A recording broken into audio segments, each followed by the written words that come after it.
window blinds. So, dahil ayaw ko ng laban ng labag, tapos pag kailangan mong buksan, medyo hassle. Ang ginamit ko dito ay 150 by 160. And nabili ko siya ng 600 plus. So, kasama shipping fee is umabot siya ng mga 700. So, meron pang mas malapa dito.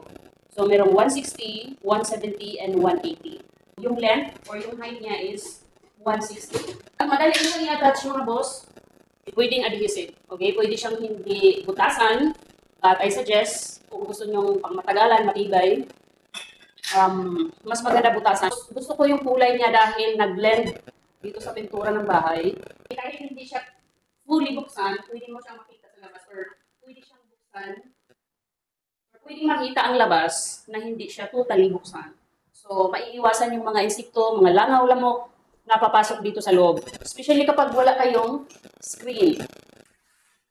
Gusto niyo yung sarap, ganun lang kadali.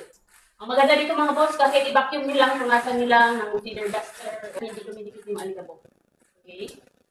So, less hassle kumpara sa cortina. For me, mas neat siya tingnan.